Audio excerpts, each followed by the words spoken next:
అసలు ట్రైలర్ చూసిన తర్వాత మీరు చేసిన సన్నివేశాలు కనుక అవన్నీ మామూలు లేవుగా. ఎలా ఉంది సార్ మీకు అఖండ తాండవం ఎక్స్పీరియన్స్?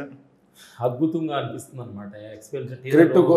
టైలర్స్ వచ్చిన తర్వాత క్రెడిట్ గోస్ టు డైరెక్టర్. ఎందుకంటే ఆయనలో నుంచి పుట్టింది, ఆ క్యారెక్టరేషన్ పుట్టింది, ఆ శక్తి బాబు యాక్సెప్ట్ చేయటం, దానికి మేము వర్క్గా మేము భాగస్వాములు అవటం. ఏంటి సార్ అఖండ తాండవం ముందు సినిమా స్టోరీ బోయపాటి గారు చెప్పినప్పుడు మీ ఆలోచన ఏంటి? అసలు ఆయన ఊహ అనేది స్పాన్ పెద్దగా ఉంటుంది బోయపాటి గారి. ఎందుకంటే నువ్వు కూడా వర్క్ చేసావు కాబట్టి ఆయన దగ్గర. ఎందుకంటే డైరెక్టర్ గారిది ఏంటంటే ఒక శక్తి, భారతదేశం, సనాతనం, సైంధవం, ధర్మం అన్నట్టు బాలయ్య డైలాగ్ చెప్పినట్టుగా ఇది ఒక శక్తి, ఒక హిమాలయాల్లో తపస్సు చేస్తున్న హిందూ ధర్మాన్ని ఎంతవరకు ప్రజలకు అందాలి, ఎంతవరకు వాళ్ళు అవేర్నెస్ తోటి జీవించాలనేది ఒక గోల్ డైరెక్టర్ గారు.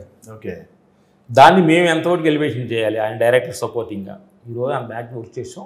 ఈ direct career goes to Balayya Babu అనమాట. ఆయన క్యారెక్టర్లో ఇన్వాల్వ్ అవటం, చేయటం, అది ఆ పాత్రలో ఆ ఒంటి నుండి ఈబూది పూసుకోవటం, ఆ డ్రెస్సు, ఆ మెల నిండా రుద్రాక్షి, ఇవన్నీ చాలా కాంప్లికేటెడ్ విశేషం. మన వరకు అటు ఇటు అనటం అంటే కూడా వీటన్నిటిని పెట్టుకొని ఫైట్ చేయాలంటే ఆ సినిమా మీద ఫ్యాషన్ బాబుకి అదే.